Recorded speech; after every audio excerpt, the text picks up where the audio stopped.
Boa noite a todos. Como de costume, nós vamos mais uma vez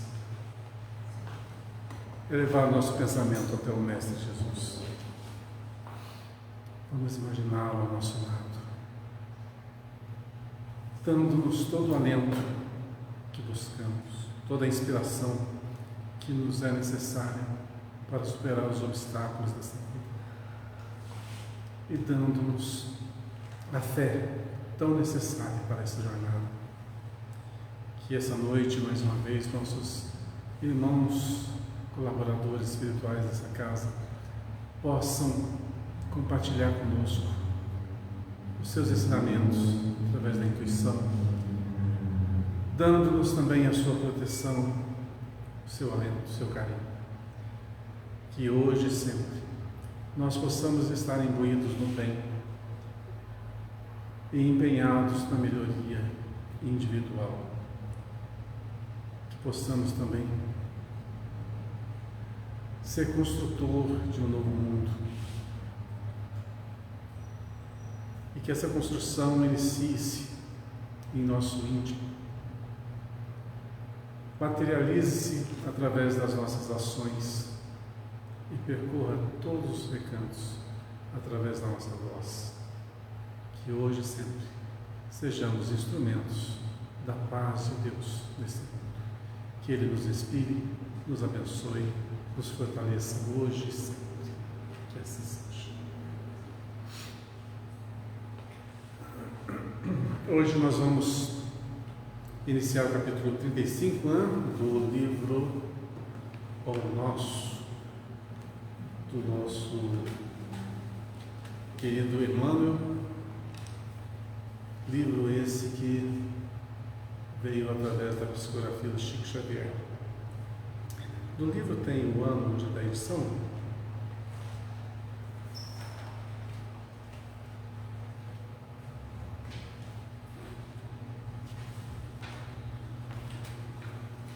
Esse eu acho. 1950. 50? 1950. É? É.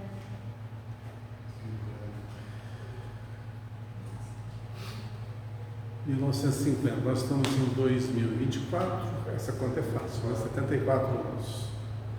74 anos nós temos essa maravilha a iluminar consciências.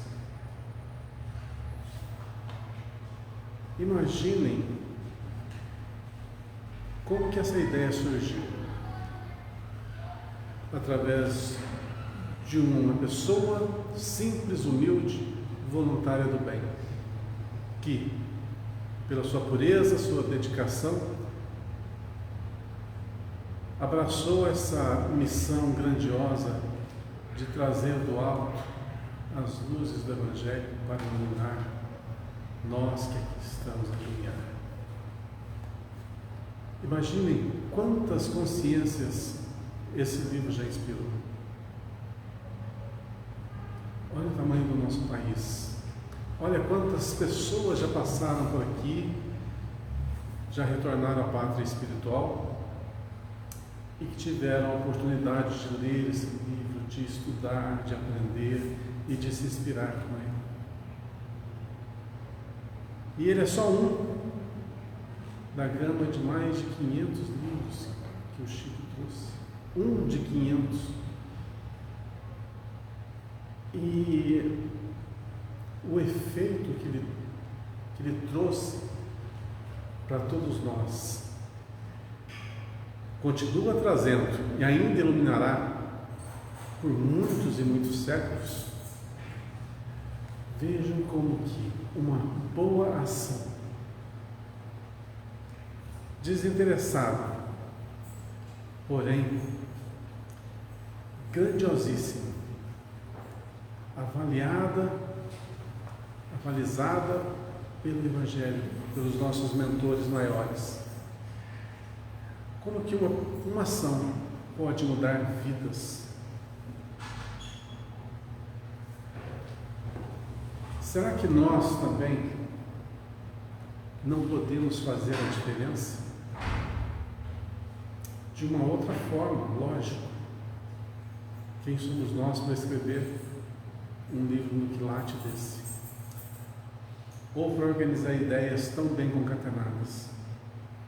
Mas podemos divulgar, podemos propagar, podemos fazer algo em benefício da sociedade, em benefício daqueles que estão desalentados, daqueles que estão desiludidos, necessitados de iluminação.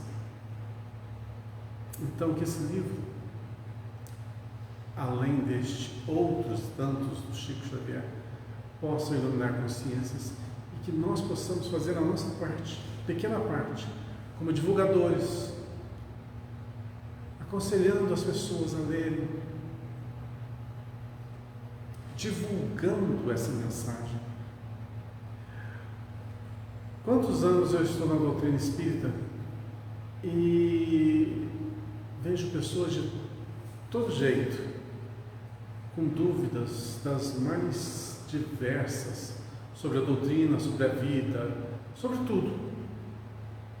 E as respostas que tanto buscam estão todas nesses livros. Tem que ler todos para saber? Não. Mas se quiser uma resposta específica, tem aonde a gente pesquisar, a gente obter. Então muitos não sabem, por exemplo, o que está contido no livro, vamos lá, Evolução em Dois Mundos, Criação da Terra, a vida aqui no planeta Terra, a Gênese. O que acontece com o ser depois que desencarna? Desencarna numa situação de suicídio, ou uma doença repentina, a morte repentina, brusca. Tem essas dúvidas, aonde pesquisar? Livro O Céu e o Inferno. Então, nós sabendo, podemos ajudar de alguma forma. Isso vai mudar? Vai ser um empurrãozinho. Vai ser algo que possamos acrescentar. Então, uma das coisas que nós podemos fazer, todos nós podemos fazer pela doutrina espírita, é ajudar a sua divulgação. É ajudar a iluminar consciências e ajudar que o padrão moral das pessoas se eleve. E isso se elevando é bom para todo mundo. Nós teremos um mundo mais justo, pessoas mais gentis, alegres, honestas. E a gente pode fazer essa diferença. A nossa parte, vamos fazer. Um pouquinho que a gente sabe, vamos compartilhar. Se não temos condições de bem explicar, vamos conduzir as pessoas. Assista a tal palestra, assiste lá o Divaldo no YouTube, assiste o Haroldo Dutra e tantas outras, André Luiz Ruiz, por exemplo, para aquelas pessoas que querem conhecer um pouco mais dos livros de André Luiz Ruiz. Tem curso de livro por livro, começando pelo Nosso Lar, Os Mensageiros, Obreiros da Vida Eterna, Missionários da Luz. Tem o curso que o André Luiz Ruiz dá de cada um deles. Cada capítulo é um programa muito bom, excelente. Já assisti vários e ajuda-nos muito, porque ele lê, explica parte por parte. Então a gente vê, a gente nota a conclusão de uma outra pessoa. Isso ajuda muito para que a gente forme as nossas próprias ideias, ouvir o parecer do outro. Então é muito importante que a ideia do Espiritismo se divulgue, para que todos possam absorver, dessa iluminação interior, tanto intelectual, principalmente a moral. Ok? Então, hoje nós estamos no capítulo 35, que o título é O Cristo Operante. Cristo, essa substitui Evangelho. pelo Evangelho, né? O Evangelho operante. Olha, essa pequena introdução que eu fiz não tem tudo a ver com o título. Operante, tá? Em ação, o Cristo em ação, a divulgação. Olha só como que as coisas mudam. Quando vai chegar na época do Natal, não fica todo mundo eufórico com o Natal, com o nascimento do Cristo, com os 3 Reis Magos, todo mundo revive aquela história, todo mundo se envolve naquela atmosfera. Pois é, nós podemos também contagiar as pessoas, não só numa época específica, mas em todos os dias. Basta que a gente queira divulgar, levar. Isso acelera o processo de melhoria do nosso planeta. Parece uma pretensão muito grande? Não, porque aqui em Pouso Alegre existe um grupo de voluntários do bem reencarnados. Em Santa Rita, no Sapucaí existe o outro, em Orofino existe o outro, em Itajubá existe outros, e por aí vai. E esses pontinhos vão se iluminando e levando a luz a todos os rincões. Então, como falar assim, eu não sou importante? Todos são importantes. Todos nós podemos fazer alguma coisa. Não queiramos ser o Cristo para fazer a obra dele. Sejamos nós mesmos, mas com vontade de agir. Sejamos esse Cristo operante, esse Evangelho que se dá através das nossas palavras, dos nossos gestos, dos nossos conselhos, do nosso bom ânimo, do nosso equilíbrio. Paulo, Gálatas, capítulo 2, versículo 8. Vamos ver a frase do Evangelho. Porque aquele que operou eficazmente em Pedro para o apostolado da circuncisão, esse operou também em mim com eficácia para com os gentios. Essa é uma passagem bem polêmica que está no Evangelho. Para quem já leu Paulo e Estevão, vai se lembrar dessa passagem. Um dos maiores, entre aspas, combates que aconteceram na Igreja do Caminho foi justamente Paulo e Tiago, né? Por quê? Tiago estava muito ligado ainda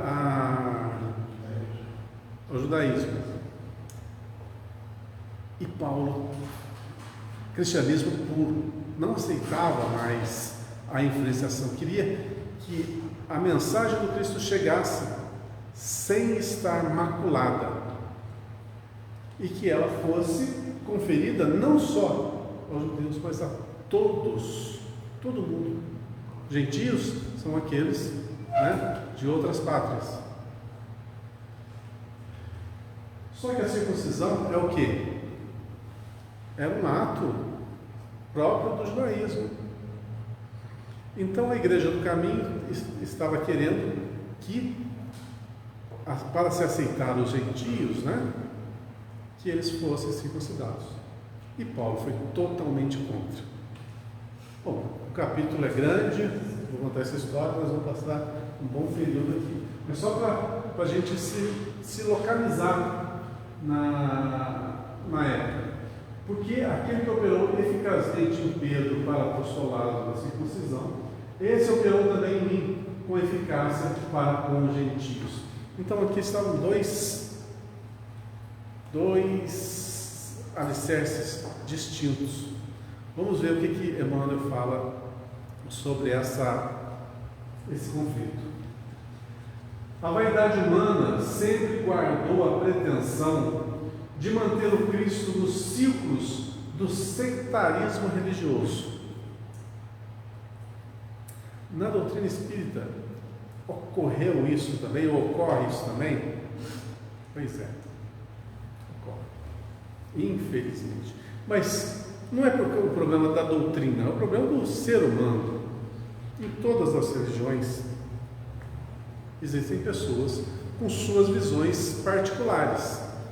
E quando elas se impõem a visão particular em cima daquilo que não está nítido dessa forma, né? Não está visível dessa forma, logicamente vai acontecer os choques de opiniões. A vaidade humana sempre guardou a pretensão de manter o Cristo. Ou seja, por quê? A gente se julga muitas vezes sabedor, conhecedor. Eu já li o livro dos Espíritos, já sei tudo sobre o livro dos Espíritos. Pode perguntar que eu respondo, né? Só que quando você vai ouvir a opinião sobre determinada pergunta, né, e resposta, na visão de outra pessoa, às vezes tem ângulos ali que você não conseguiu captar, tem profundidade ali que você não conseguiu atingir. Então, como que a gente vai ser detentor da verdade absoluta quando nós somos tão pequenos e insignificantes e ainda ingênuos, imaturos? Tem que se ouvir, tem que se passar pelo crivo da razão, da lógica. O erro também nos ajuda a compreender a verdade? Sim. Porque a partir do momento que você já sabe que aquela visão está distorcida, você já a deleta. Mas você já tem um parâmetro para se respaldar. Então você não aceita mais imposições, sejam elas quais forem. A doutrina espírita, ela se baseia pela lógica, pela verdade, comprovada pela ciência. Quando não há comprovação, e aí? É a mesma coisa que eu falasse assim, a Terra é oca. Existe uma civilização que vive no centro da Terra. Essa teoria não acabei de inventar, ela existe. É verdade ou não é verdade? Quem garante? Comprovado? Um espírito uma vez falou sobre isso. Qualquer pessoa pode falar. Um grande escritor escreveu sobre isso. Vejam bem que não descarto e nem aceito. Está em stand-by, né? Está em espera. Pode ser verdade? Eu não sei. Tem como comprovar? Não tem. Mesma coisa, alienígenas no meio de nós, que é tão controverso. É verdade ou é mentira? Vocês já viram alguém verdinho andando por aí com um olhão assim?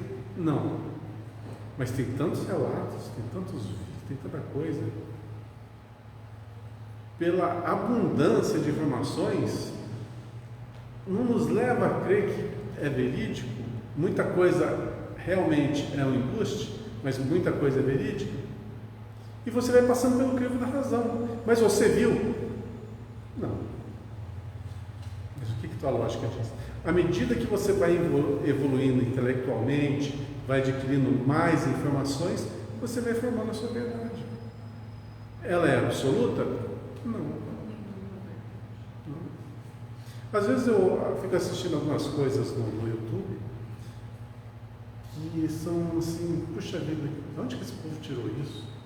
Já sabe das civilizações, arturianos, sei lá o quê, já tem até nome.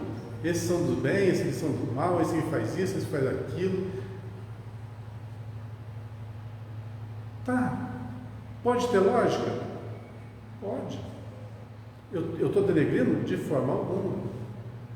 Mas passou pelo crivo da minha razão e da lógica? Ainda não. Eu vou aceitar? Está em stand-by ali. Está ali no meu arcabouço. Averiguando. Aquela ampulhetinha do Windows rodando, né? Está processando. Quando eu tiver realmente a comprovação, aí sim eu afirmo a veracidade. Mas por enquanto não tem como. É a mesma coisa que você ler um livro, você não sabe a procedência e achar que tudo que está escrito ali é a máxima verdade. Ou então você entra numa religião qualquer e tudo que o pastor, o padre, ou o pai de santo, ou seja, quem que for, que esteja falando, você acha que é uma máxima verdade. Mais ou menos assim como nós encaramos política hoje em dia, né? Se você é de um lado, aquela pessoa fala é máxima verdade, do outro, aquela pessoa fala máxima verdade, e ai de quem contradiga. Não é o que acontece por aí? Pois é um exercício errôneo que nós fazemos. Pois existe verdade em todos os lugares, e existe mentiras em todos os lugares. Tem que passar pelo crivo da razão e da lógica. Lembra de uma coisa para a vida toda, uma frasezinha de Jesus que é importantíssima para que a gente não erre. A árvore boa não dá maus frutos. Conhece a árvore e você saberá os seus frutos. E a árvore má não dá bons frutos. Conhece a origem, conhece a árvore. Aí você vai saber se realmente aquilo que está acontecendo, que está se falando, que está se propondo, é bom ou mal. Não se pode propor uma coisa má e ter uma propaganda de que é boa.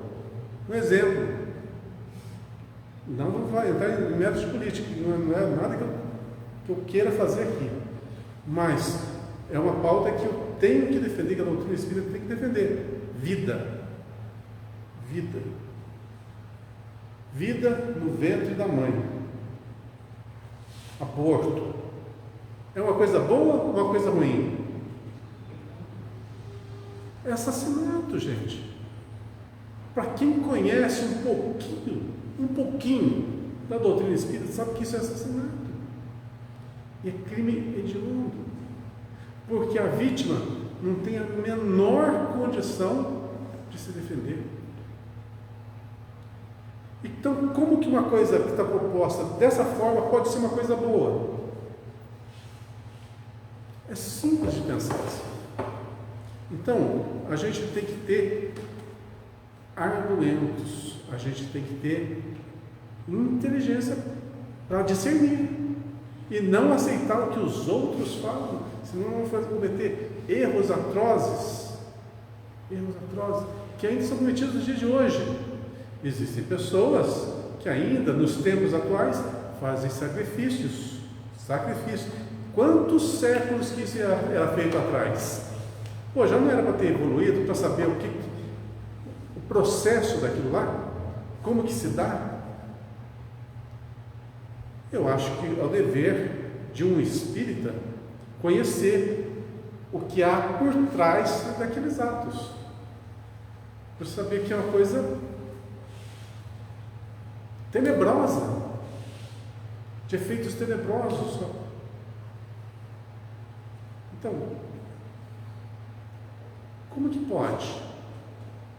Se você faz o bem, você não vai fazer o mal. Bom, mas vamos sair do nosso roteiro, né? Eu gastei 25 minutos só sem entrar no texto. E se deixar, eu vou longe. Gata a terceira aqui, a quarta, então vamos embora. Mas tem tudo a ver com o texto, com o título também. Nós estamos falando de operar, de pôr em prática. E não tem como a gente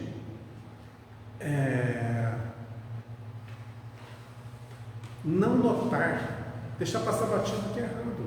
Que é errado é errado. A gente não pode aceitar. Não pode. Principalmente no nosso meio, na nossa vida, na nossa escolha, nas nossas palavras. Temos que ser operantes no bem. Se somos representantes da doutrina, estamos aprendendo aquilo que realmente aprendemos, aquilo que se encaixa na lógica, na razão. Temos plena e absoluta convicção de que é verídico e real, vamos dividir com o próximo. Mas e se não for, calemos. Até que se comprove. Se não se comprovar, esquece e descarta. Dentro de todas as linhas de evolução terrestre, entre santuários e academias, movimentam-se os adventícios inquietos, os falsos crentes e os fanáticos infelizes. Tem tudo quanto é lugar isso aí. Tem tudo quanto é lugar. E hoje em dia também, não vamos entrar em dar nome aos bois, mas a gente sabe, por exemplo, no espiritualismo, João de Deus, não na doutrina espírita, espiritualismo. Pode ter alguém que faça coisas errôneas na doutrina espírita? Pode. Pode. E pode ser qualquer um de nós. E olha, com o agravante, nós somos tentados direto. Tá? Tentados direto. Porque uma das coisas que mais ocorrem no centro espírita é perseguição àqueles que querem levar um pouquinho de luz. Que quer levar um pouquinho de saber. Porque defeito todos nós temos. Então o que a espiritualidade inferior faz com a gente? Excita as nossas más tendências.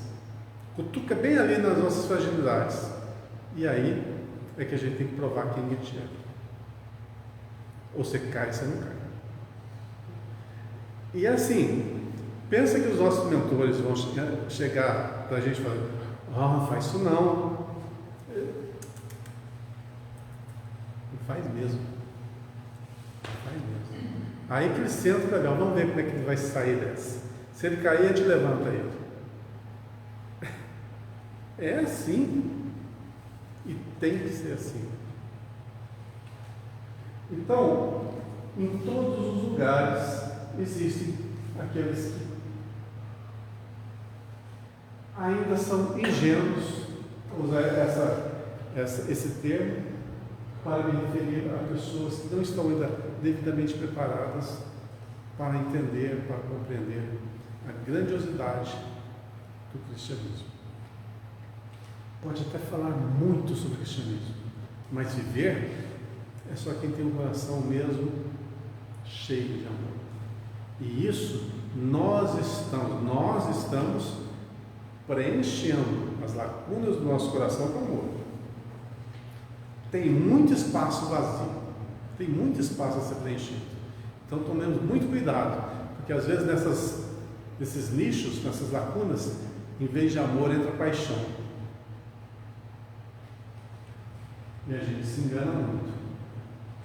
Aonde que dá-se muito fanatismo. Dentro de todas as linhas da evolução terrestre, entre santuários e academias, movimentam-se os adventistas inquietos, os falsos crentes e os fanáticos infelizes que acendem a fogueira da opinião e sustentam.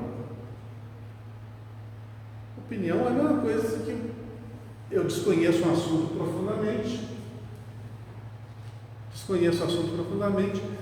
dou um parecer superficial e falo assim: é a verdade absoluta. Não é?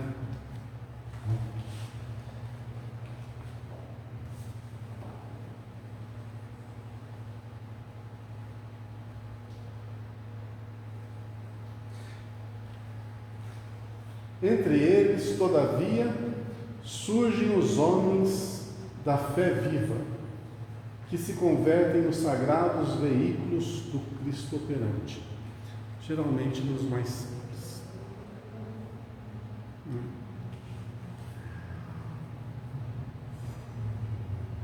A gente pode tomar o Chico como um grande exemplo, porque simplicidade, humildade e amor estavam ali. E conhecimento estrondoso. Como que a gente sabe que o Espírito tem uma escola assim elevada? Qual que era a escolaridade do Chico? Perto do primário. Peguem uma entrevista dele.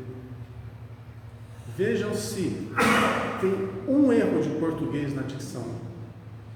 Um erro de português. Para quem tem quarta série.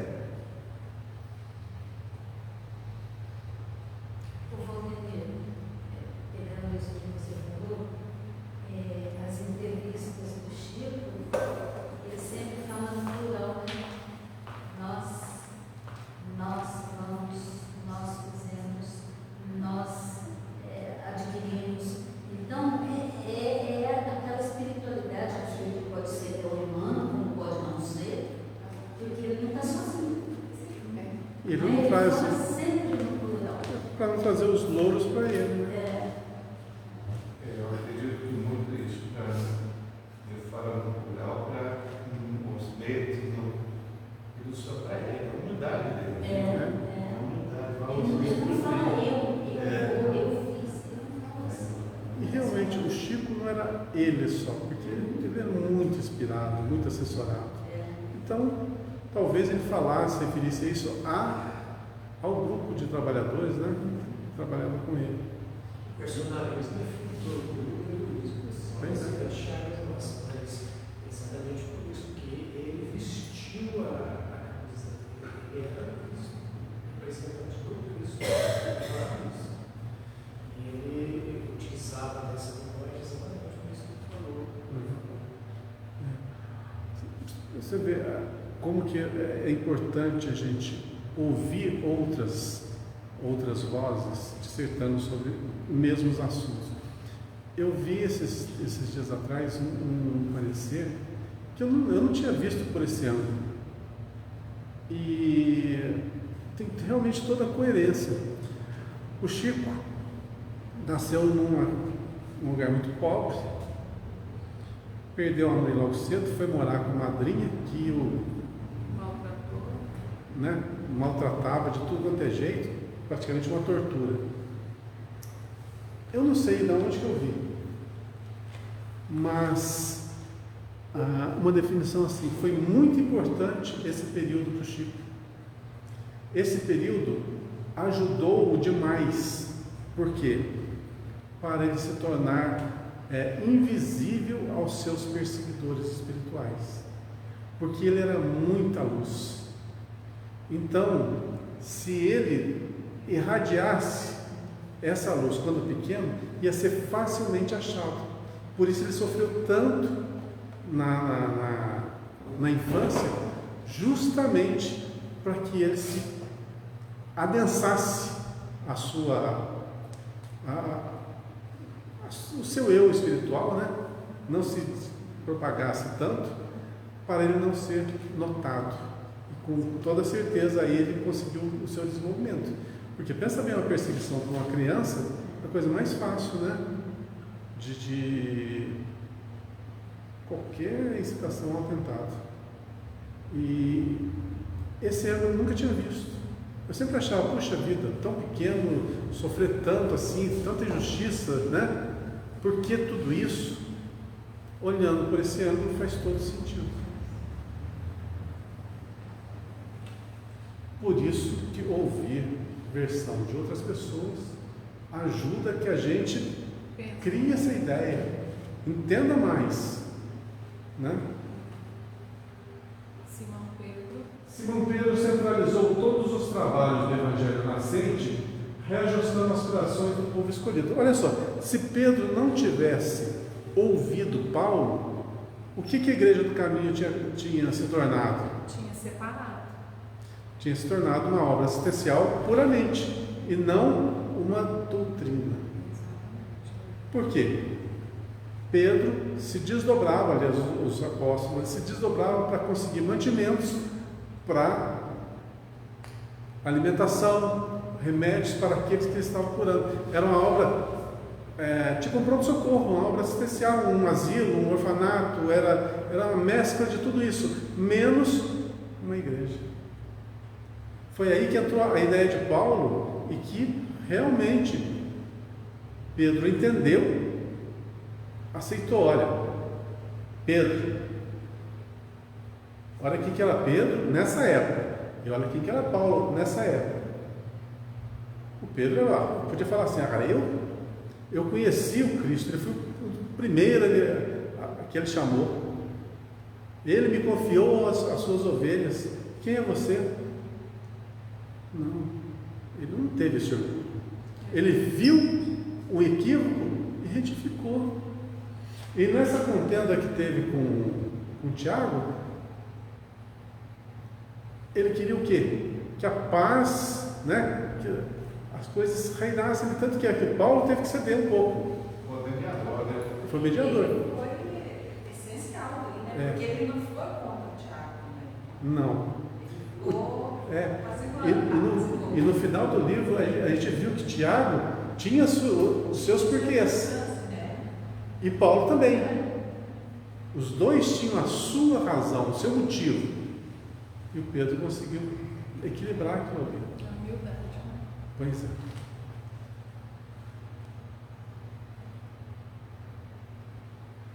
Paulo de Tarso foi poderoso ímã para a renovação da gentilidade. Indiscutível. Se nós devemos a propagação do cristianismo a alguém, 60% Paulo de Tarso. 40% você pode ratear aí pelos outros apóstolos. Na minha visão. Pelo que eu li. Não que eu esteja certo. É só uma visão particular. Mas pela obra.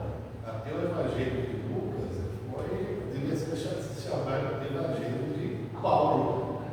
Mas ele foi passando e o Lucas foi. Né? Pois é. Você vê como que a influência dele era tão grande que o Lucas conseguiu depois continuar. Né?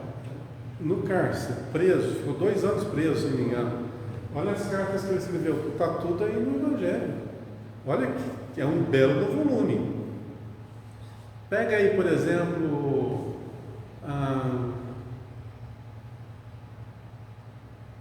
Filipe. Né? Vou pegar um mais obscuro. O que Filipe tem de passagem do Evangelho? Muito pouco. André, Judas Tadeu, olha Paulo, a diferença é muito grande. Todos eles tiveram uma atuação notável. Teve, eu acho que só o Tiago Menor, que foi o primeiro a ser lapidado, né? Maior, justamente, que foi lapidado logo ali no início da Igreja do Caminho. Foi o que teve menos obras, né? Menos vivência, não deu tempo justamente. E se a gente notar também no livro de Paulo Estevão, o próprio Estevão, né? Tão jovem, recém-convertido ao cristianismo, alguns, eu não sei que foi o espaço de tempo que ele viveu ali a pregar, mas foi muito curto, talvez 1, 2, 3 anos no máximo, né? Não consigo. Mas foi importantíssimo. Foi. E ele era fora de série. Ele era acima da média. Então ficou tempo, mas ele foi uma pedra mesmo, né? Pois é. E uma pessoa que, se a gente conhecer um pouquinho da biografia de Estevão, né, a gente vai ver que era religioso também, era disciplinado, tinha uma conduta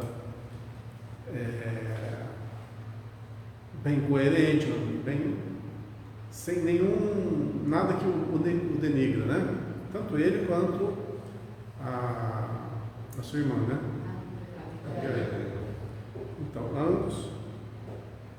E ainda sofreram com o martírio do pai, né? Com essa injustiça, não se revoltaram. Então, por aí você já vê que são espíritos de um quilate maior. Para depois estar na companhia do próprio Cristo, tem que ser realmente, né? Não é qualquer um.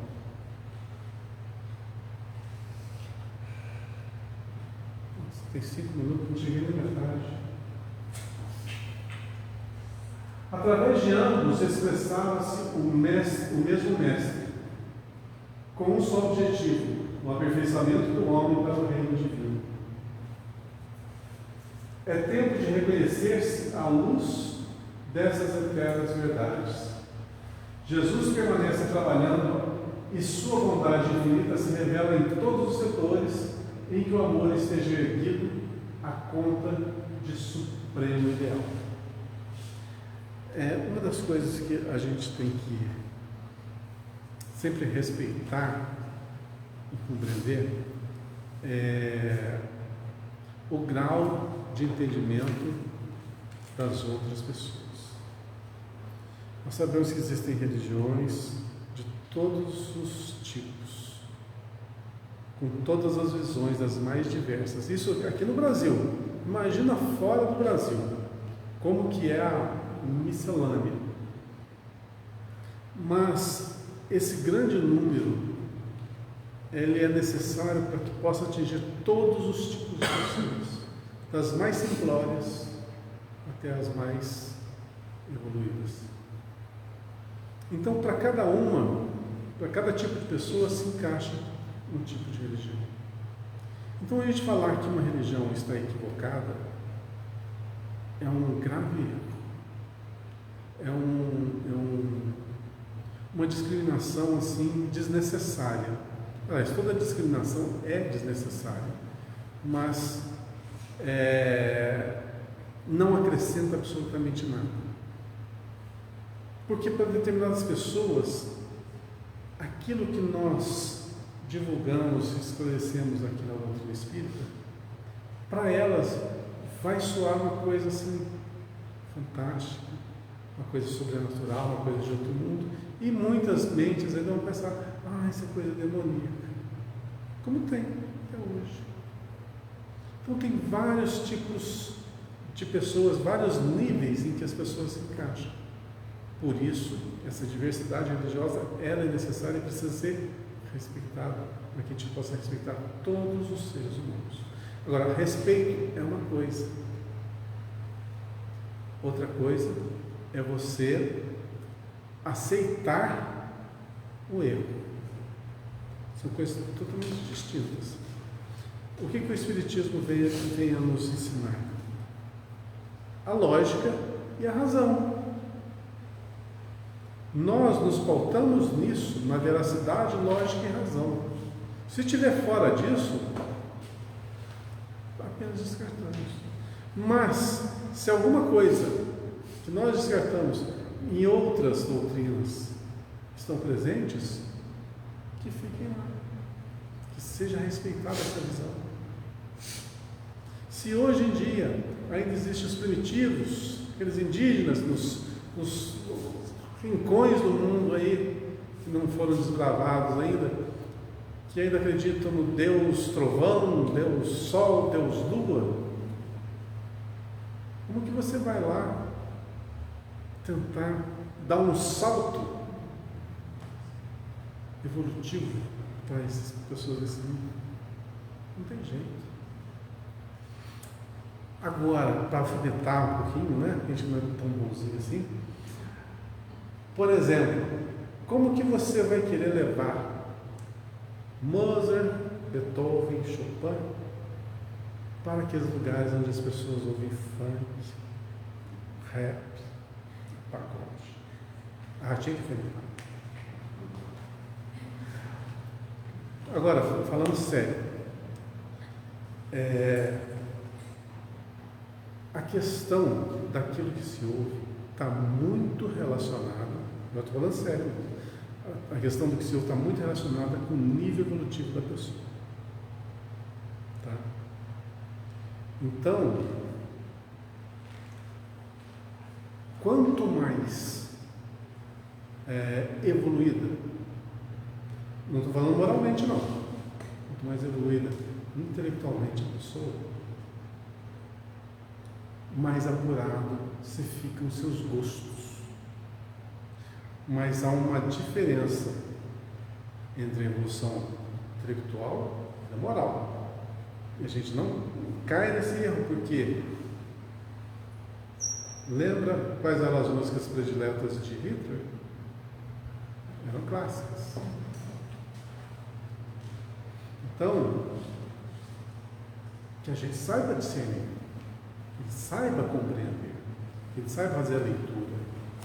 Existem pessoas simples, extremamente boas, gentis, etc, etc, sim. Existem. Que tem um gosto duvidoso? Existe.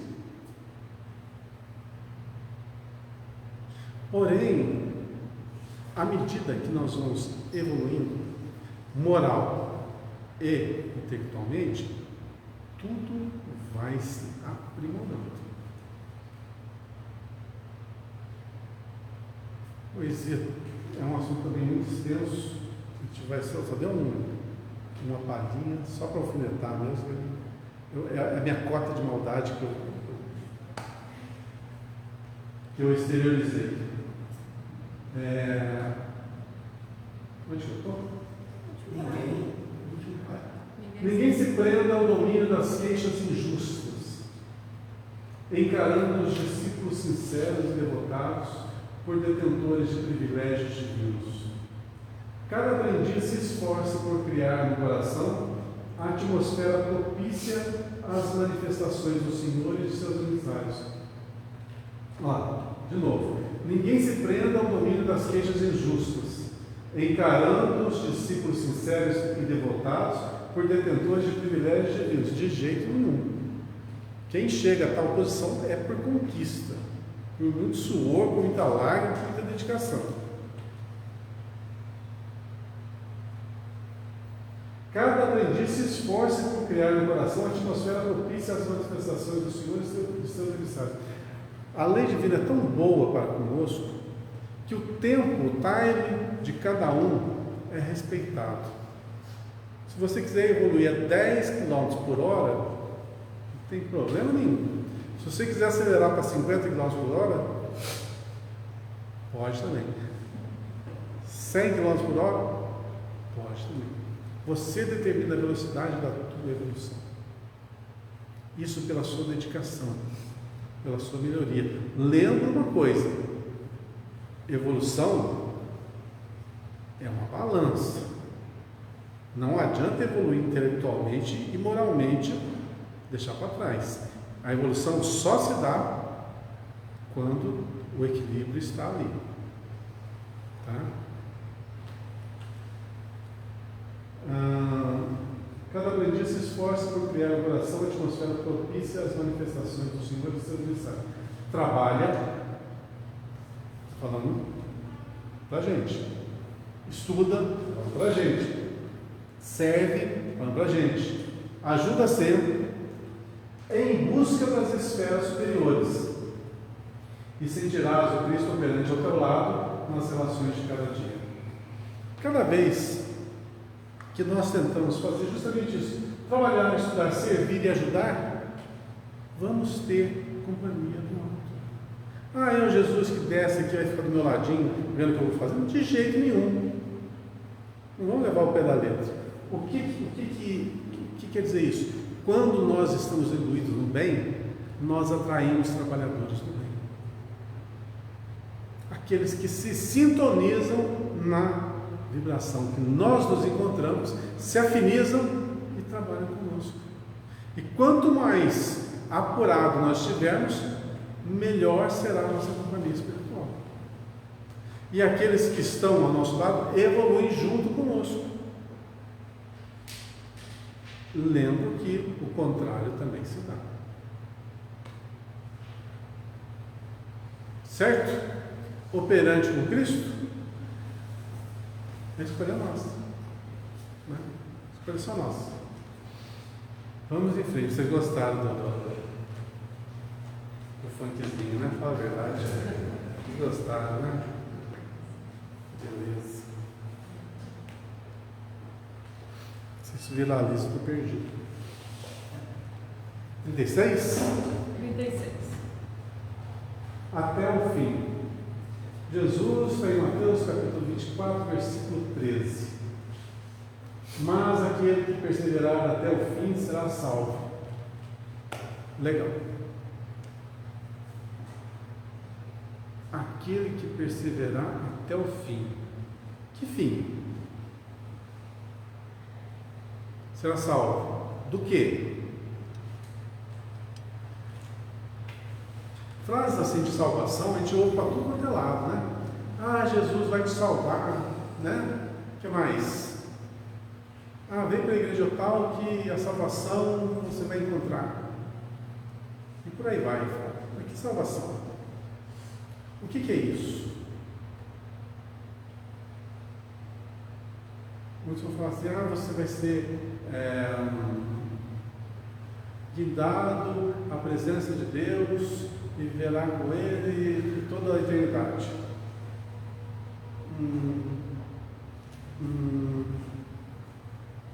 Parece bem simplista essa explicação.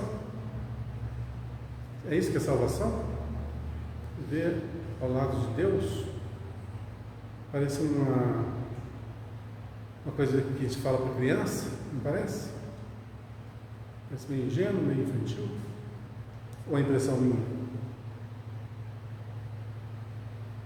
Salvar do quê? Quem está perdido? Nós estamos perdidos, é isso? Ou a gente está bagunçando o nosso pensamento com coisas que aprendemos em reencarnações passadas, na igreja medieval, né? Que falava de salvação, de punição eterna. Será que a gente, na nossa cabeça, não está esse emaranhado? Que quando você ouve falar em salvação, a primeira coisa que te dá é medo.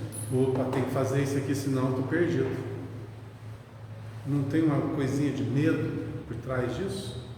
Dessa palavra?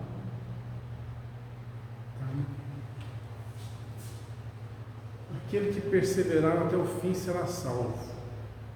Perseverar no quê?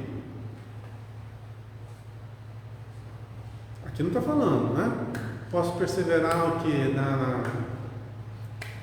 Nos meus ideais particulares. Então, se eu perseverar nos meus ideais particulares, eu serei salvo? É isso? Não. Então, quando você pega uma frase assim que está meio assim para você decifrar, você pode dar o sentido que você quiser.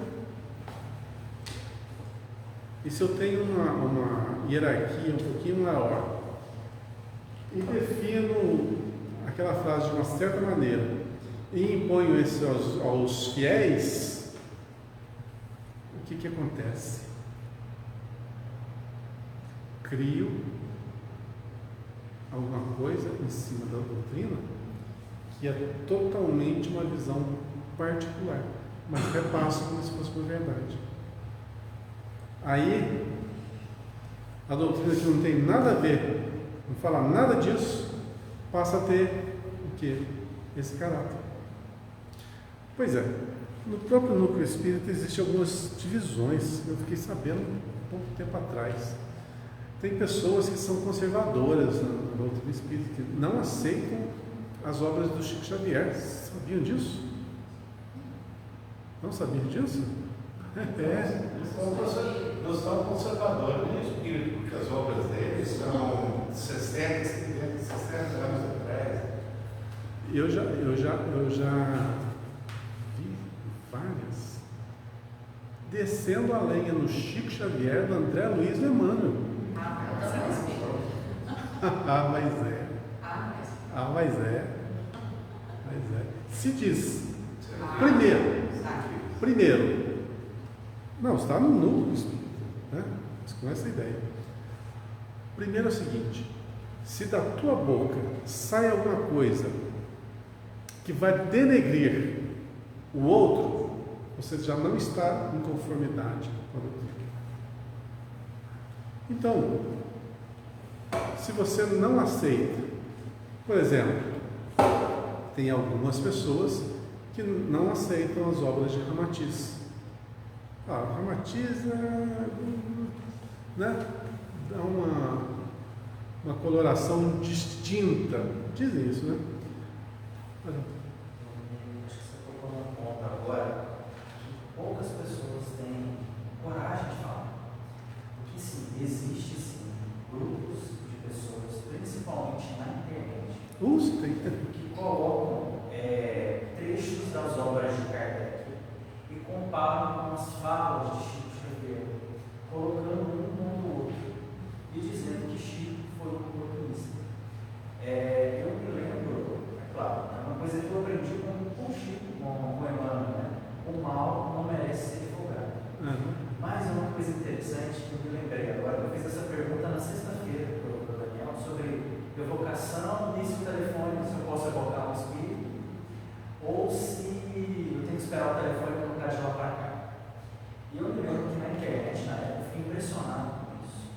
E um dos pontos principais que Chico era criticado era isso, que onde já se viu Chico contrariar as ordens de Kardec.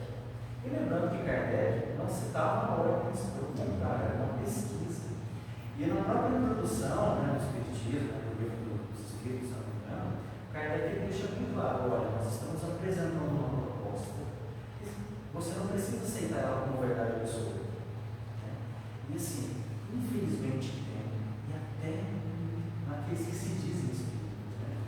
Porque temos exemplos de maus médicos, né? Até no filme que passou recentemente no cinema, Os Mensageiros, né? Fala muito sobre isso, um médico que desperdiçou oportunidade e tal. Mas essas pessoas hoje elas não têm noção do que realmente é a espiritualidade, porque se tivessem não fariam isso. Encaixa muito bem naquilo que eu falei agora há pouco da árvore. A árvore boa não dá maus frutos. Então, se alguém está no meio da doutrina, vai falar uma coisa que vai denegrir, que vai pôr a perder, vai criar um abismo ali, separando aqueles que estão na doutrina, é um péssimo fruto isso. Como que você vai seguir? Se você pode discordar de qualquer coisa. Você tem livre-arbítrio, você tem liberdade total. Mas como que você vai fazer uma coisa dessa? A própria lógica diz como uma pessoa vai escrever livro da magnitude de um Parnaso de Além Túmulo. Só o primeiro livro. Não vou para outro, não. Deixa os outros 400 e tanto, só o Parnaso.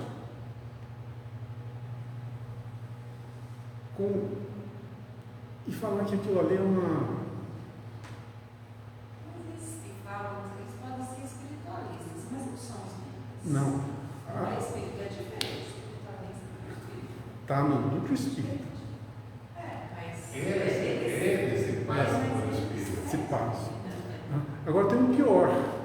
Eu estou falando daqueles de Kardec com as obras do Chico. Né? Agora tem um tal de... Você pode pesquisar no YouTube, vai lá, andreluizismo. Põe assim, andreluizismo. Pesquisa, vocês vão ver. Absurdo. Eu creio que se a pessoa discernir que a intenção, o trabalho, o objetivo de Kardec e a continuação de qualquer outro método, não tem sentido. Vocês já ouviram falar de Pietro Baldi? Sim. Já pegaram algum livro de Pietro Baldi? Difícil para burro. Livro difícil. É um livro espírita? Não. Tem tantas verdades lá que a gente desconhece. Não é espírita. E foi contemporâneo do Chico, né? Pietro Baldi. Vamos pegar aí. Vamos tirar o Kardec de lá. Vamos pegar ali Leon Denis. Já leram o livro do Leon Denis? Espetáculos de livro. Vai ter pessoas que falam, não é Kardec.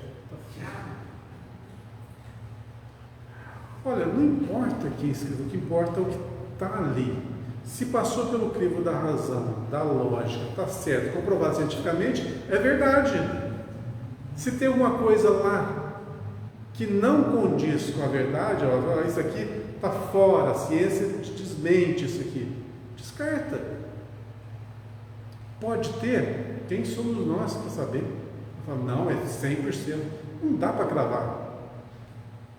O que dá para saber é o seguinte, que nós temos que estudar. Nós temos que aumentar a nossa capacidade de conhecimento para que a gente possa compreender. Evolução é isso, é compreensão. Não adianta ler e não compreender. E não adianta compreender e não pôr em prática. É complexo, é trabalhoso. Nós temos aí um exercício muito grande, por isso é necessário tantas e tantas reencarnações, das mais diversas, para a gente poder colocar em prática aquilo que aprendemos. Porque às vezes a gente sabe, mas nessa vida a gente não consegue provar, a gente não consegue passar por aquilo. E o próprio Leon Denis, ele fala que o Espiritismo será o que os homens fizerem dele. Aí, tá tudo aí. Ele falou lá atrás. Essa bagunça toda, essa mistureba toda, e faz isso na casa espírita, faz isso na outra. Não é? É isso. Pois é. A fala dele é atualíssima. Vamos pegar um outro escritor polêmico aí, no caso do espírito, né? É o John Wilmot Rochester. Já leu o livro do Rochester?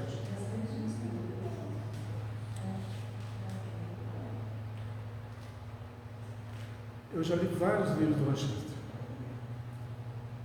Aliás, um dos primeiros livros que eu li, foi A Vingança do Judeu. É o melhor livro. É o melhor livro dele. Muito bom. Aconselho a todo mundo ler. Vocês gostam de drama? É esse livro. Muito bom. Se você torcer o livro, é lágrima que sai da primeira página à penúltima. A última página é onde fica tudo bem no livro. O resto é só lágrima, dor e sofrimento. O final é feliz. Mas é um livro muito bom, porque narra a realidade do que é a discriminação, né? O antissemitismo. Tão glória essa palavra, né? Ele era um judeu, tanto como que ele era discriminado, mas ele era aceitado porque ele era rico. Muito bom mesmo.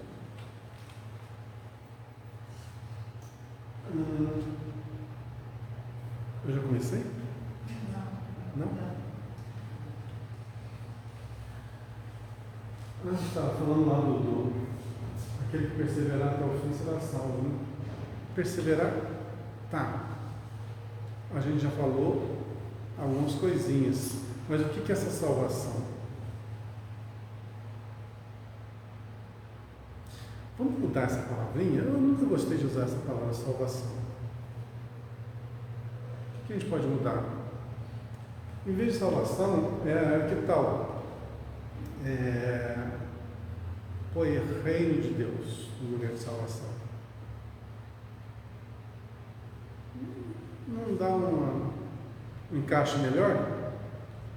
Porque o que nós buscamos? Né? O reino de Deus em nós? O que seria salvação? É isso. Pelo menos na minha ótica, na minha visão. Você alcançar o reino de Deus em si. Isso é se salvar. Para isso a gente tem que batalhar muito, que eu já acabei de falar.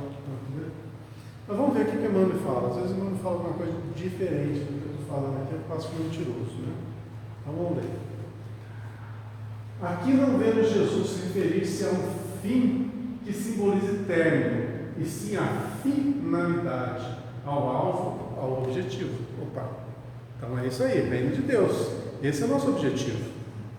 Então a salvação não é sair da onde nós estamos aqui, num lugarzinho meio cheio de dor e sofrimento, e ser salvo guindado a uma esfera espiritual superior. Nada disso. Nada disso.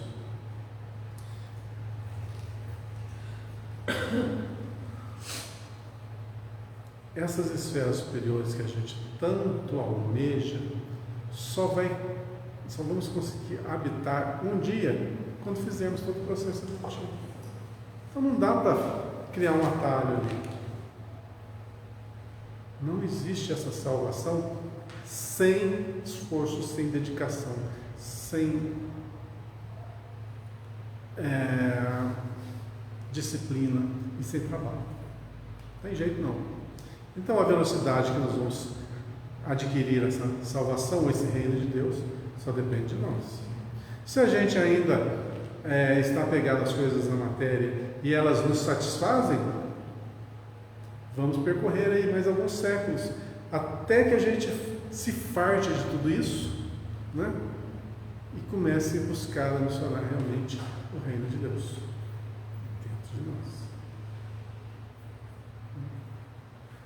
Mas eu acho que já está na hora da gente mudar, deixar um pouquinho de lado esse materialismo, que eu acho que a gente já percorreu aí uns 2000 anos, pelo menos, batendo aqui, batendo lá, errando aqui, errando lá, fazendo sofrer aqui, sofrendo lá, então está na hora de despertar desse pesadelo, né? A gente já teve aquele sonho que foi o cristianismo nascente, depois a oportunidade de pôr em prática que a gente não pôs, acordamos no pesadelo da Idade Média, que é onde nós nos debatemos nas mais profundas trevas, né? Errando, sofrendo e causando sofrimento, e viemos a despertar agora, há alguns séculos, e sedentos de que uma vida nova, desse renascimento. Então, quando a gente fala em salvação, se a gente já pensa em algo ruim, pode ter certeza que nós vivemos na Idade Média.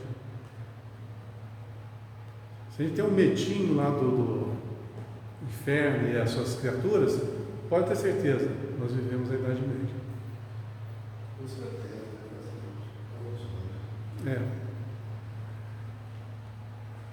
É que existem culturas, por exemplo, as culturas orientais são diferentes, né? A ocidental que tem essa visão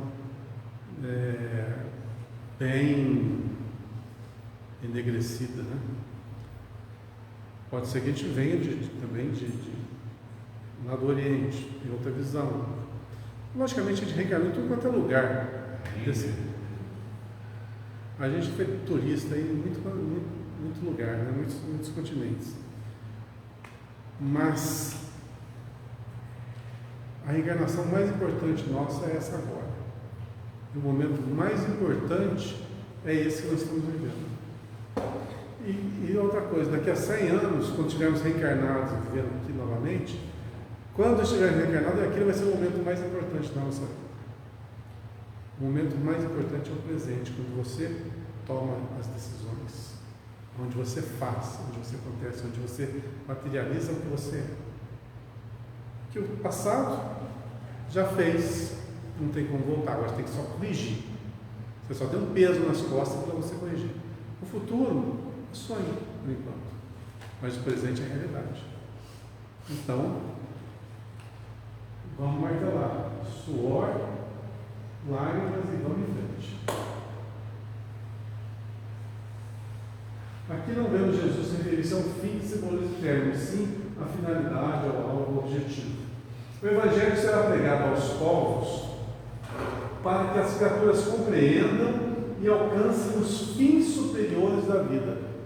Tá, beleza, gostei da frase, mas o que é fim superior da vida? Qual a finalidade superior da vida? A gente sabe? A gente fala muito de evolução aqui no centro, né? Nós vamos evoluir para quê? Qual que é o fim? Qual que é a finalidade? Genitude. Mas o que a genitude faz? Trabalho. Justamente. Hoje nós trabalhamos? Pouquinho. Trabalhamos um pouquinho, mas trabalhamos de acordo com as nossas forças e limitações. A evolução faz o quê? Que a gente expanda isso, até chegarmos à plenitude, ou um grau bem superior. E o que nos espera? Se hoje aqui tem trabalho, do lado de lá o que vai ter? Quem que gosta de trabalhar aqui?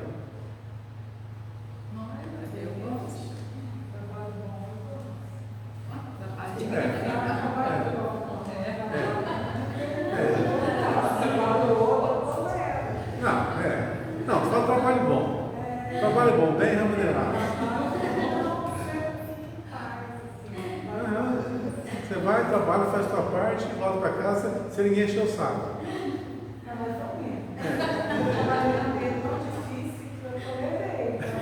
Você gosta, quer voltar? Muito bem. Mas para quem trabalha, sabe que ficar em casa é difícil. Você trabalhar um monte de pessoa. Deixa eu falar.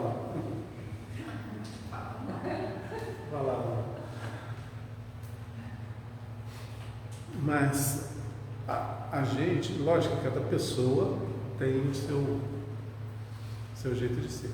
E dentro de casa? A gente não trabalha? Igual não trabalha? Trabalha. Trabalha E dentro da gente? A gente já trabalha. Trabalha, né? Trabalho ter olhado, Vamos substituir a palavra trabalho, então? A gente está associando esse a CLT, né? Não. Então vamos mas tirar. qualquer o trabalho interno, individual de cada um é o mais difícil. O trabalho físico todo mundo tem que trabalhar, senão não sobrevive. Mas o trabalho com a gente, entrar dentro da gente, trabalhar dentro da gente, é. Vamos substituir a palavra trabalho por ação. Por ação. Então, no nosso cotidiano, a gente age bastante.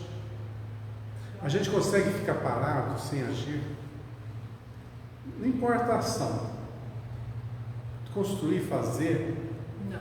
Nem que seja almoço, ir para casa, né? Para você filhinho, cuidar de criança, cuidar da família. É um trabalho, é uma ação. É algo importante. Sim. Exatamente.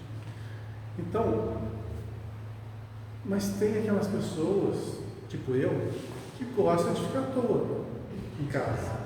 Coisa de homem. Coisa de homem, né? Mas. Tem o tempo para isso também. Tem o tempo para isso. Não, deixa reencarnar a mulher, daí eu pago essa cota. Não, as horinhas aqui, boa, depois de tudo arrumadinho. Tem esse tempo também, de ficar à toa. Mas eu sou meio indisciplinado nessa questão. Mas tudo bem.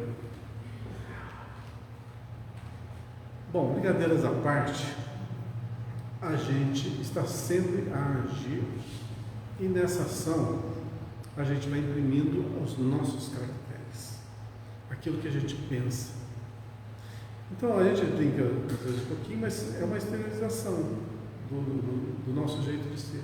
A inércia é uma exteriorização da preguiça que a gente ainda carregamos.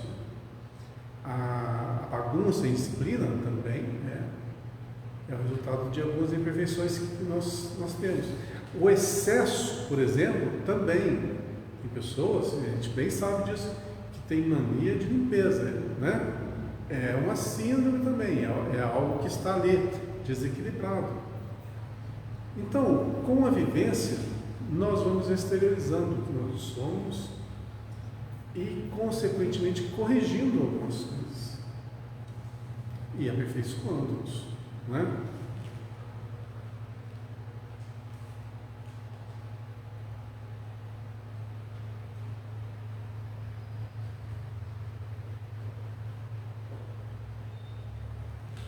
Onde que eu estou?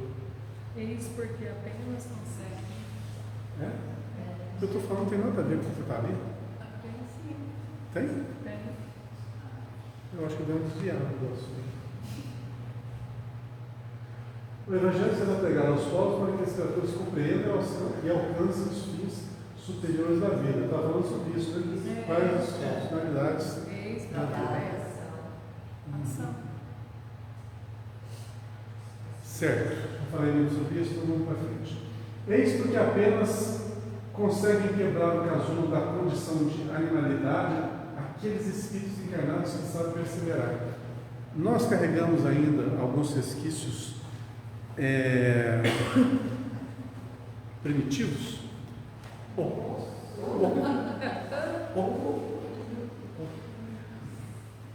Está difícil livrar do canibalismo. Canibalismo está difícil de livrar. Não do ser humano, mas já que todas as criaturas são nossos irmãos, por conseguinte, tudo bem. Mas não estou sozinho nesse mundo, né? Tem muita gente aí. Não? Parabéns. Evoluir. Então tem duas aqui, mas também não falam. Parabéns a vocês. Ah, é? Ah, beleza. Pode comer minha parte, porque eu não como isso não. Eu não como não. Bom, trazemos-se resquícios da vida inferior. No plano espiritual, existe essa alimentação densa, que a gente tanto fala. Segundo alguns livros, nos períodos de adaptação que a gente vai estar no plano espiritual, a gente ainda necessita de alimentação. Isso, logicamente, vai variar de indivíduo para indivíduo, né? Porém, aqueles que já estiverem mais adaptados não necessitam dessa alimentação tão densa. Então, eu acho que no plano espiritual tem de tudo. Deve ter de churrasquinho a água fluidificada. Cada um se alimenta do que tiver, né? Dependendo do nível. Para mim, se tiver só um torresminho, já está bom. Né? Podia ter um torresmo orgânico, né? Uma coisa. Tinha pensado nisso. Torresmo de soja, será que existe? Tem? Sério? Tem até bacon. Bacon de soja? Bacon Nossa! de soja. Preciso experimentar. O leite de soja é uma delícia. Leite? Ah, leite eu sei que tem. Nossa, soja é uma delícia. É? Tem salsicha, tem De soja? Às vezes não é soja, às vezes é grão-bico, às vezes é ervilha, cenoura. Mas e o gosto? Não, mas existe a... Mas e o gosto disso? Tem gosto do quê? É bom. Eu vou fosse de mal, não sei o que. Ah, tem gosto do molho? Do tapetão? Entendi.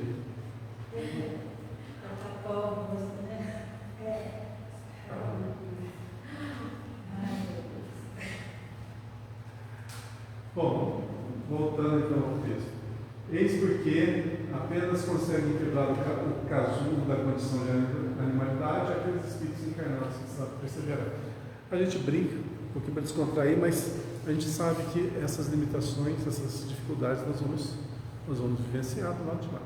Se vocês leram o livro Nosso Lar, se não me engano, em 1700 e alguma coisa, quando se fundou a cidade no plano espiritual, existia uma grande dificuldade ali de adaptação na questão da alimentação daqueles habitantes.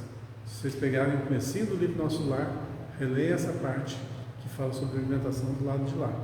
Então, que é uma realidade e que a gente que gosta do torresminho vai sofrer do lado de lá.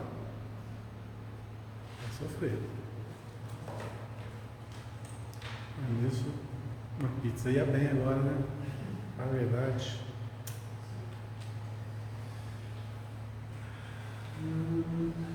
Quando o mestre louvou a persistência, evidenciava a tarefa árdua dos que procuram as excelências do caminho espiritual. Quando o mestre louvou a persistência, evidenciava a tarefa árdua. Olha só, que não tem caminho fácil na nossa jornada evolutiva. Tá? É uma ilusão pensar que a doutrina espírita vai ser uma beleza minha vida daqui até o reino de Deus. Não vai ser. Vai ser obstáculo por obstáculo. Nesse obstáculo é que a gente vai dar aqueles saltos evolutivos e que a gente vai demonstrar realmente quem nós somos. Na maré mansa, vai ser todo mundo santinho. Mas na hora das adversidades, que os chifrinhos aparecem. E é bom, porque aí a gente começa a se conhecer. Né? A gente é muito bonzinho enquanto não se pisa no nosso pé, né? Então é sinal que a gente não era, você estava simplesmente camuflado. Então as adversidades vão acontecer justamente para provar. Nós estamos no plano de provas e expiações. E as provas acontecem justamente para nos testar. Ah, você se acha bom? Vamos ver na prova. Você se acha justo? Vamos ver na prova. Você se acha trabalhador? Vamos ver na prova. Persistente? Vamos ver na prova. A prova é esse mundo aqui. Então, quando essas coisas surgem na nossa vida, é justamente por nosso benefício, por nosso despertamento, para que nós realmente tiremos um 10 ali, passemos para outro. É necessário apagar as falsas noções de favores gratuitos da divindade. Saudade da época da Idade Média, que era só ir para a missa, aceitar Jesus, era só converter-se ao cristianismo, já estava no reino dos céus. Era uma maravilha essa época, né? Doar terras. Tinha até o negócio das indulgências, né? Se algum parentezinho seu foi para o inferno, você vai lá e faz um chequinho e já guinda ele para o céu na hora. Olha que beleza que é a Idade Média, o pessoal não gosta, né? Só tem alguma coisa de discriminação com a Idade Média, não sei porquê. Tão bom, tão fácil. Agora a gente cai aqui na doutrina espírita e tem isso aqui para nós esperando lá. Necessário pagar as falsas noções de favores gratuitos da divindade. Então não tem facilidade? O que eu estou fazendo aqui? Tirando a brincadeira de lado, eu estou muito engraçadinho, mas o que mais acontece na doutrina espírita é vir indivíduos, começam a frequentar e desaparece. Vão para outra religião. Por quê? Na hora que a gente fala isso, assusta. Você não vai ter facilidade, não. E outra coisa, se você chegar doente aqui, eu não vou curar você, não. Eu vou te ajudar. N formas. Mas quem vai curar o seu problema é você mesmo. Poxa, a pessoa não volta mais. Mas se salvar, né? Essa palavra aí, salvar, não tem significado nenhum, porque a salvação somos nós. Jesus veio para nos salvar. Não. Ele veio mostrar os caminhos para eu me equilibrar e tomar meu rumo certo. Você fala hoje em dia que Jesus veio tirar os pecados do mundo. Então eu posso pecar para valer. Ele já tirou. Isso aí é infantilidade. É uma ingenuidade muito grande. É assim, você quer o mínimo esforço e ter o máximo de... Está seduzindo a sua própria consciência, né? Ninguém se furtará impune a percentagem de esforço que lhe cabe na obra de aperfeiçoamento próprio. Adoro Emmanuel, que ele é tão sutil, né? Emmanuel é tão sutil que nenhum de nós, viu? Ninguém se furtará impune a percentagem de esforço, quer dizer, que eu vou ter que me esforçar, que lhe cabe na obra de aperfeiçoamento próprio. Então, esse negócio de que você está numa doutrina e vai ter a salvação, não vai acontecer. E se a gente não desperta para essa realidade, o que acontece? A vida nos encaixa em determinada situação, em determinada existência, que vai fazer com que a gente se supere, que a gente sacuda. Nasce lá no sertão do Piauí, bem no sertão, bem no meio do sertão, aonde para você buscar água tem que andar 4 km e voltar mais 4 km com uma lata d'água na cabeça. Para aprender o quê? Esforço por sobrevivência. Olha como é que a vida nos disciplina e faz forte, faz. Pensa que o povo lá não é forte. É maldade fazer isso. Não. Está demonstrando que a força de cada um está ali dentro. Basta que ela se exteriorize. E a vida ajuda que se exteriorize. Se a gente não faz esse trabalho aqui enquanto nós estamos no ventilador, nós estamos num ambiente limpo, tranquilo. Se a gente não se esforça aqui, na próxima, pode ser que não encontremos esse ambiente. E vamos encontrar um chão batido, uma tapera, um banco de madeira, onde vai ser um livro cheio de pernilongo e outros bichos, para aprender o Evangelho. O que é melhor fazer? Esforçarmos hoje. Hoje é o nosso momento mais importante. Hoje nós estamos definindo o nosso amanhã. Então, se temos as rédeas e as condições de escolher, escolhamos hoje. Não vamos postergar isso não. Ninguém se furtará impune a percentagem de esforço que lhe cabe na obra de aperfeiçoamento próprio.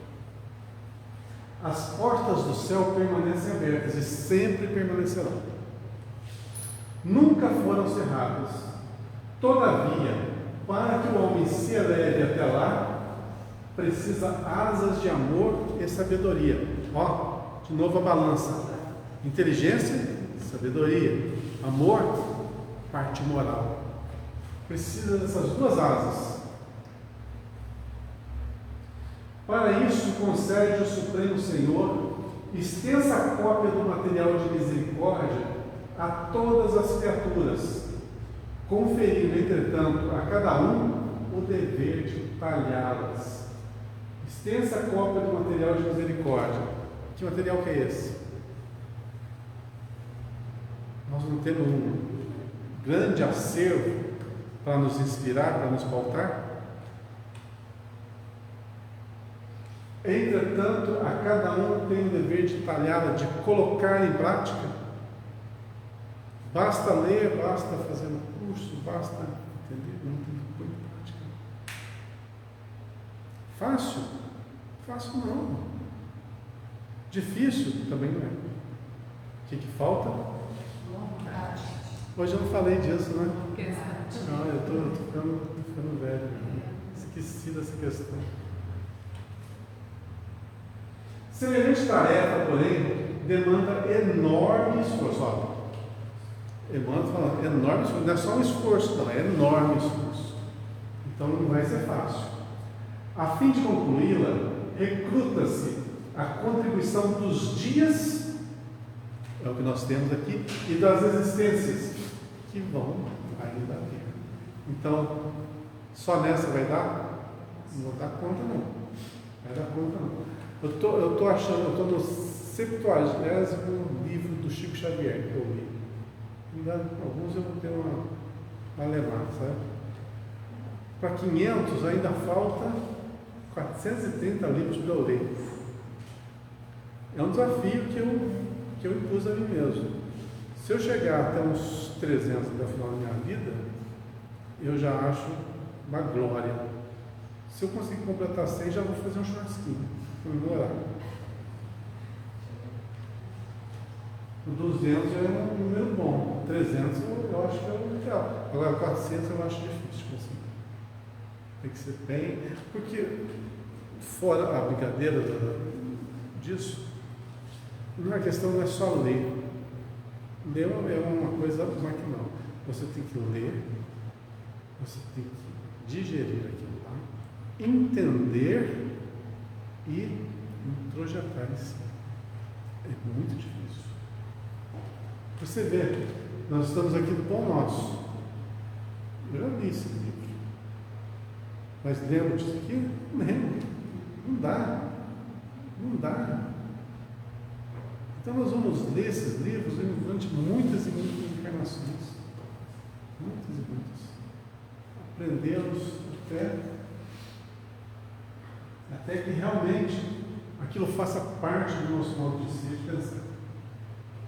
Muita gente se desanima e prefere estacionar séculos a fio, olha, séculos é bastante tempo, nos labirintos da inferioridade. Todavia, os bons trabalhadores sabem perseverar até atingirem as finalidades divinas do caminho terrestre, continuando em trajetória sublime para a perfeição. Todavia, os bons trabalhadores sabem perseverar até atingir as finalidades divinas do caminho terrestre, continuando em trajetória sublime para a perfeição. Quer dizer que depois que nós passarmos por todas as experiências que esse planeta pode nos fornecer, seremos guindados a um outro superior para a gente começar tudo de novo. E assim vai. O restinho da nossa eternidade. aprendendo, pondo em prática e vivenciando. Afinal, nós somos criadores. Lá no início da Gênesis, lá na Bíblia, né? Lá fala, sois deuses. A Bíblia, estou falando da Bíblia. Sois deuses.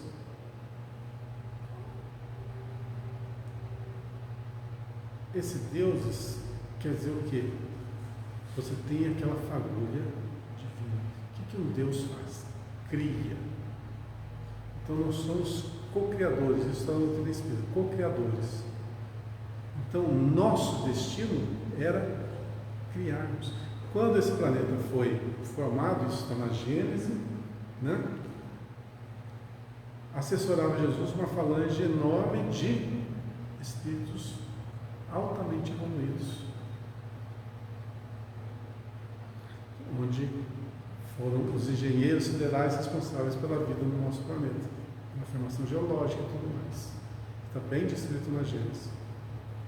Talvez seja esse o serviço nosso na CLT, né, do futuro.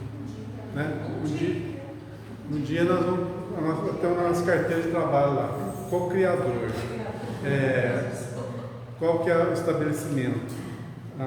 Planeta X da constelação tal.